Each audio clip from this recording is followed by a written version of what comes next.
Saludos cordiales con todos los presentes. Estamos aquí con Susana Criollo. Vamos a hacer la entrevista de la valorización y prestigio social del docente ecuatoriano. Preséntese, Susi. Muy buenas tardes, estimado Leo, mil gracias por este espacio. Mi nombre es María Susana Criollo Ayunga.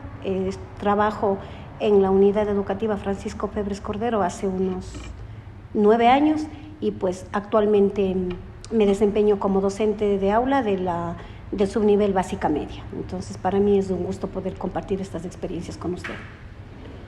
Muchas gracias, Susi.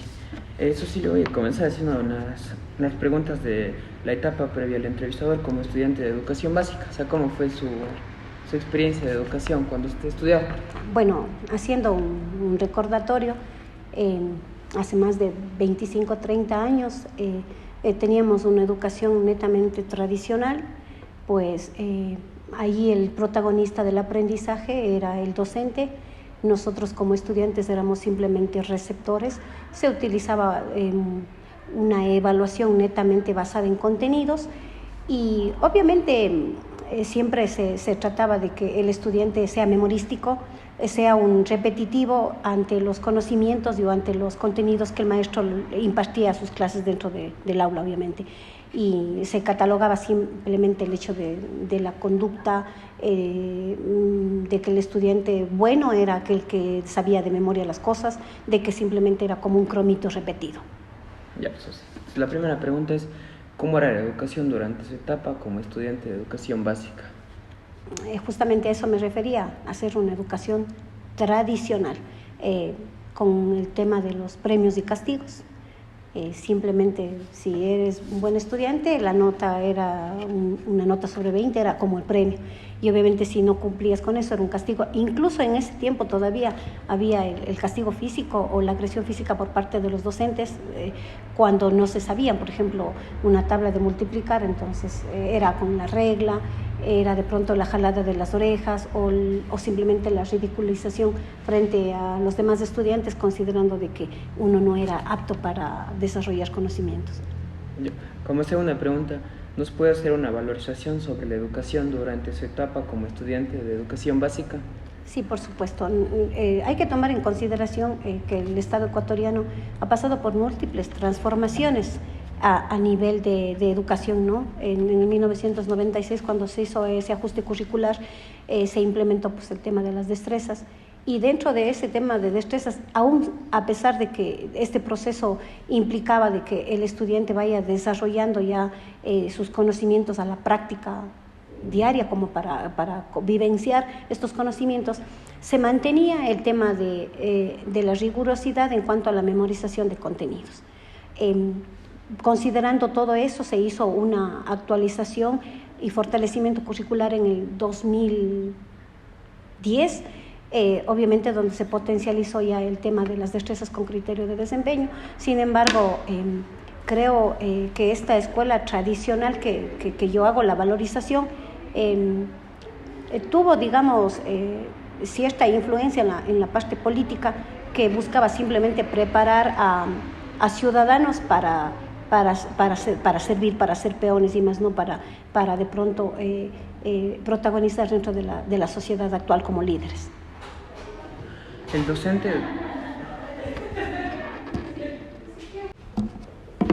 Y tercera pregunta. ¿El docente durante su etapa de educación como estudiante de educación básica era valorado y considerado de forma positiva por la sociedad? Bueno, estamos hablando de hace unas 3 o 4 décadas. Más que valorado, era más respetado por el hecho de que se veía como una figura de autoridad, se veía como una figura de paternalismo, porque el mismo sistema tradicional le emitía así, ¿no? Era una autoridad. Valorado no era tanto, porque si vemos las condiciones de trabajo que tenían en ese tiempo los docentes, eran precarias. Las instituciones eran, ¿qué le diré?, sin dotación de material didáctico, sin implementación de prontos recursos, entonces no era netamente valorado, lo que sí era respetado como autoridad porque el mismo sistema lo determinaba así. Cuesta pregunta.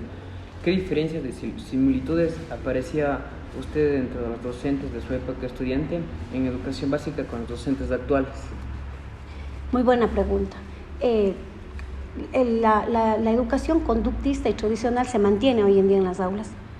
A pesar de que ha habido esta transformación, esta actualización, tanto del sistema educativo, porque a partir del 2012 se hicieron algunos ajustes o algunas implementaciones por parte del Ministerio en un nuevo modelo de gestión, donde el docente viene a ser un guía, viene a ser parte del aprendizaje del estudiante, viene a ser un motivador. Como tal no se da en las aulas. Vemos nosotros todavía aulas, en la distribución de aula de los espacios sigue siendo tradicional, las filas de los niños, a lo mejor los niños que consideran buenos adelante, a lo mejor a los otros atrás, consideran al niño que de pronto es un poco más hiperactivo, el niño que no va a superar. Entonces todavía se arraigan ese punto conductualista, que simplemente quieren ser autoridad, son los que saben que no hay otra palabra que valga, ninguna opinión del docente, pero sí ha habido alguna reforma en cuanto al hecho de que el docente puede desarrollar su creatividad, por ejemplo. Pocos, pero sí se ha desarrollado el tema de la creatividad, el tema de la resolución de problemas, el tema del liderazgo. Entonces, la similitud es netamente en el tema de la autoridad y el conductismo que existe en las aulas. Le voy a hacer unas preguntas de etapa formativa. ¿La docencia para usted es una vocación o profesión? Bueno, primero tengo que partir de la vocación, porque obviamente tiene que llegar a ser profesional, ¿no? La vocación, porque si usted no tiene vocación, no tiene empatía, resiliencia ante su grupo de estudiantes, no puede ejercer su profesión. Me voy al tema de la profesión, porque para transmitir esa vocación usted tiene que estar preparado. Y ahí viene el tema de la profesionalización, el estar siempre capacitándose, orientándose ante la vanguardia, porque la educación es transformativa, viene evolucionando. Entonces, los niños que usted educó hace un año no son los mismos que va a educar este nuevo año. Entonces, por ende, ahí en la parte profesional usted tiene que autocapacitarse o capacitarse o buscar a lo mejor nuevas estrategias, nuevas formas de intervenir en el aula. El ser maestro fue su primera elección profesional. ¿Cuáles fueron sus principales motivaciones para ser maestro? A ver, las primeras motivaciones que fueron para ser maestra fue mis hijas. Yo eduqué primero a mis hijas porque mi experiencia laboral es en educación inicial, en sala cunas. Entonces tuve la oportunidad de poder cuidar y educar a mis hijas. Entonces ellas fueron mi motivación, porque para a ellas pues ayudarles en su desarrollo tuve que aprender yo, ¿no? Ver cómo trabajar con los espacios, cómo fortalecer en la parte cognitiva, en la parte de la lectura, en la psicomotricidad. Entonces para mí mi motivación netamente fueron mis hijas, y siendo mis hijas mi motivación me llegó a tener la vocación, que después obviamente ya formalicé mi preparación académica. En cuanto a su formación como docente, ¿cuál es su valorización sobre la calidad educativa recibida?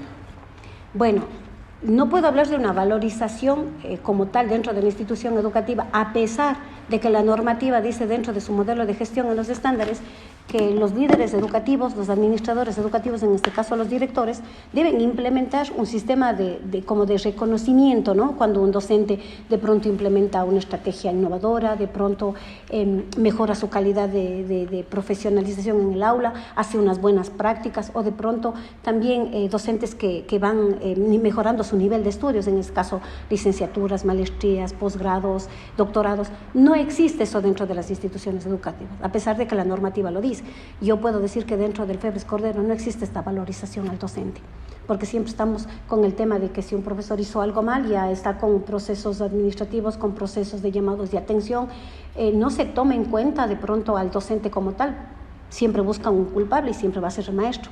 Entonces yo no creo que en este momento se esté dando esa situación.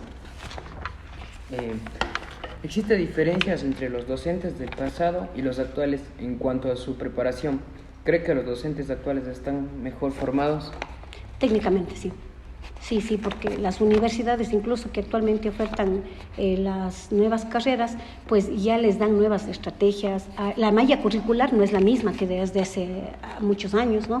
Entonces, las universidades veo que van preparándose para ofertar las nuevas carreras en base a la necesidad de la sociedad en este caso. Entonces, usted ve que a lo mejor en alguna universidad la malla curricular del uno no se parece a la de otra, técnicamente tienen que formar a un docente, pero no siempre las mallas curriculares se parecen. Entonces, los profesores actuales, incluso los que están ahorita en las aulas, dominan mucho, por ejemplo, el tema de las tecnologías, el tema de la investigación, de la globalización. Entonces, sí están mucho más preparados que lo que nosotros nos preparamos hace 20 años. ¿Cree que se debe mejorar los criterios de selección para acceder hoy en día a la carrera de ser docente? Sí. Recordemos que el ser docente es la profesión que prepara a todas las profesiones. Y técnicamente del docente nace todo lo que tenemos en la sociedad: abogados, arquitectos, doctores, enfermeros y un sinfín de profesiones. Entonces, creo que el perfil del docente tiene que ser mucho más específico en el tema del liderazgo, por ejemplo, habilidades blandas, el tema de la inteligencia emocional, el tema mismo de la parte psicológica, porque va a trabajar con seres humanos, no va a trabajar con objetos. Y obviamente un profesor bien preparado, si el Estado invierte más en la preparación de docentes, en la selección de docentes, creo yo que la política mismo de gobierno va a mejorar, la economía va a mejorar porque hay mejores profesionales, no va a haber la corrupción, no va a haber tantos problemas que existen. O sea, unas preguntas de visión actual del entrevistador sobre la ejercicio profesional. ¿Cuál es su valorización sobre la actual política educativa ecuatoriana? La política ecuatoriana está bien visionada desde el modelo de gestión, como dije. O sea, existen muchas reformas que ha hecho. En algunos de esos estatutos son copias de Chile, copias de España. Y lo que más me llama a mí la atención es que no sientan en territorio, simplemente están en papel. Porque el sistema habla de una valorización al docente, pero en las instituciones no existe. Se habla de pronto una profesionalización docente en el plan decenal, pero no existe el recurso y la política para que los docentes vayan mejorando su desarrollo profesional dentro de las aulas. Se habla de un mejoramiento económico, pero cuando existen los procesos de ascenso, de recategorización, la plataforma no acoge a todos los docentes, por ejemplo.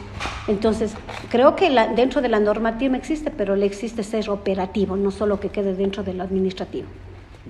Los docentes se sienten respaldados por el Ministerio de Educación, las autoridades de los centros educativos y los padres de familia. Vamos, primero del Ministerio de Educación, respaldo en el sentido de operatividad, creo que de pronto desde el nivel central en el tema de planificación, por ejemplo, que nos dan las directrices, las normativas, las orientaciones. Pero me voy al hecho de que cuando existen situaciones conflictivas, más hay el contingente para el estudiante. Tenemos, por ejemplo, la Junta Cantonal de Protección de Derechos, la Fiscalía, tenemos muchos otros organismos que siempre van a dar a favor del estudiante. Entonces, ahí creo que está la falencia. No hay el respaldo al docente. El docente simplemente tiene que cumplir con la normativa.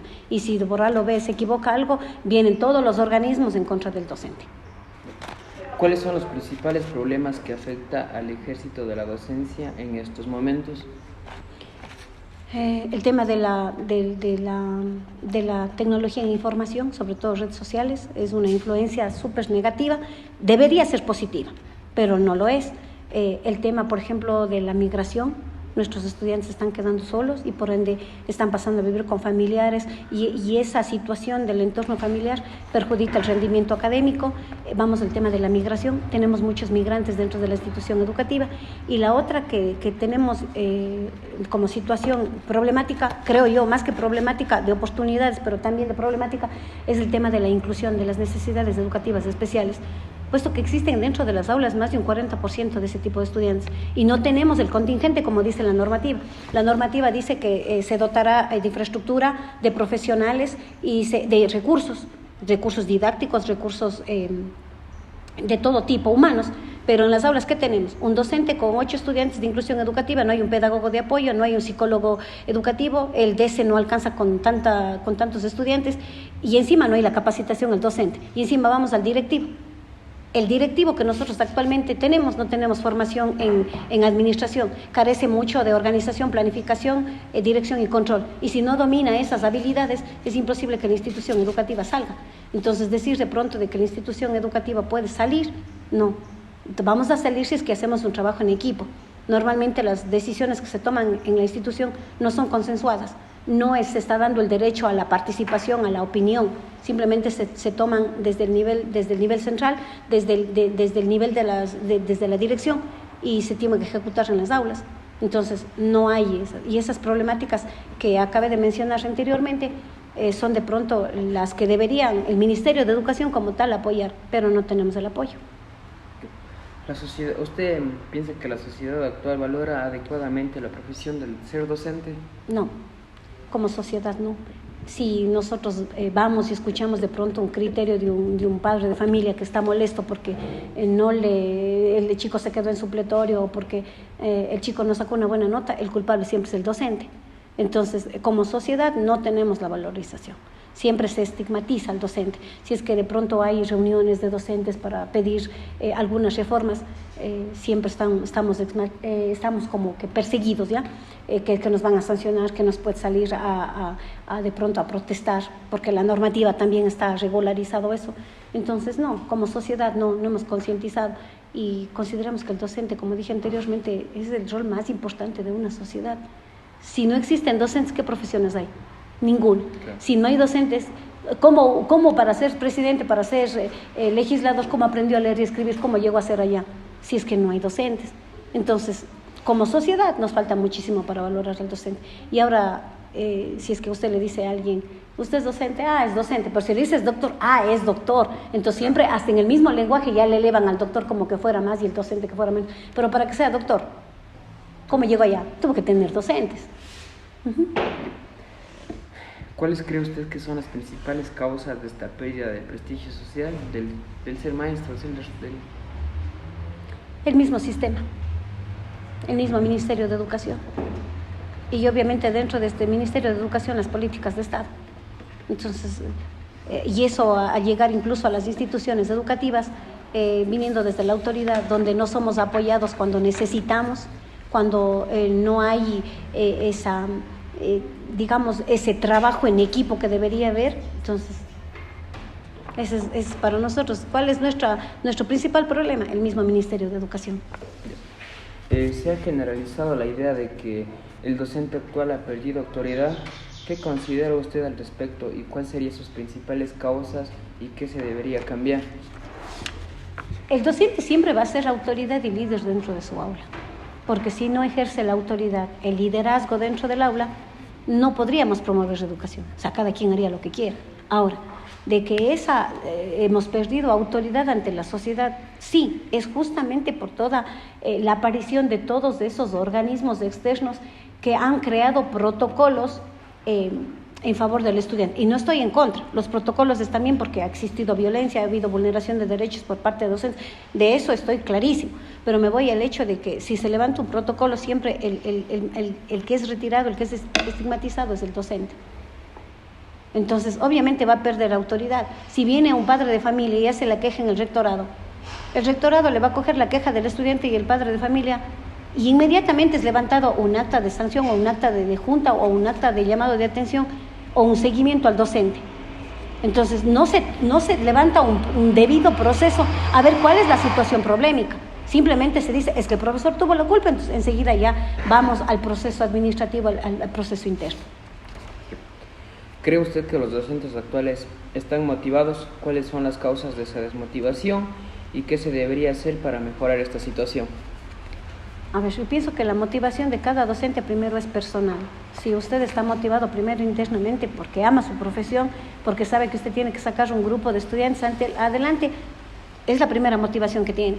Pero si vamos al tipo externo como motivación, primero de la institución educativa no existe. No existe. Porque simplemente es ordeno, ejecuten, cumplan, y si es que usted viene como docente a solicitar algo, encuentra las puertas cerradas. Me voy al tema de los departamentos que tenemos en la institución educativa. Si usted va y pide ayuda al DESE, primerito le hacen la investigación a usted, claro. No le hacen la investigación, y eso pese que son situaciones académicas, el estudiante no avanza, el estudiante necesita el apoyo. Lo primerito que investigan es qué está haciendo el docente. Segundo, si nos vamos al departamento de inspección, primero, el departamento de inspección se supone que es un departamento de talento humano Y algo que me llevo centrado en la cabeza es que ahora con esta nueva reforma a la Ley Orgánica de Educación dice que tiene que ser un departamento donde resuelva problemas de forma pacífica, que cree un ambiente agradable en apoyo al docente, convivencia armónica y sobre todo los círculos restaurativos. Usted va a inspección y encuentra un departamento cerrado, que usted no puede decir nada, Claro. que tiene cerrado. Si vamos nosotros aquí a las autoridades, yo puedo decir que en este momento actual de nuestra institución educativa, tenemos una dirección que carece de formación en temas de liderazgo, de dirección, de comunicación asertiva. Se maneja solo una comunicación, ¿qué le diré?, descendente, donde la autoridad dice lo que se cumple, listo. No tiene buena relación con los docentes. Estoy hablando del tema de autoridades. ¿Los docentes cuentan con espacios y alicientes para su formación continua? Desde el Ministerio de Educación sí, tenemos una plataforma que se llama, no me acuerdo el nombre de la plataforma. La plataforma para la formación de los docentes, CIPROFE, parece que es la de CIPROFE, donde usted puede acceder a muchos cursos y ahí usted tiene muchos espacios. También el tema de la promoción de las universidades que a veces hacen proyectos, pero si usted quiere especializarse y profesionalizarse en algo específico que usted cree conveniente, tiene que invertir usted. Entonces, del Ministerio de Educación puede haber, pero hay la parte económica del profesor que tiene que invertir su propio dinero. Después de su experiencia profesional, ¿volvería a ser usted profesora? Sí, si me preguntan 10.000 veces vuelvo a ser profesora, porque me gusta ser profesora. Y la última pregunta, ¿cuál es su perspectiva sobre el papel de docente y la educación en un futuro próximo? Yo pienso que si yo visionara el ser profesor, pienso que el profesor debería ser considerado una figura importante dentro de la sociedad. Me gustaría que las instituciones educativas apoyen al docente en todos los procesos, que sean motivados, que existan planes estratégicos donde se proyecte al docente a ese protagonismo dentro de la sociedad. De que si pronto en esta institución educativas cada fin de año se haga un compartir, se haga una convivencia donde se felicite a cada docente por toda la labor.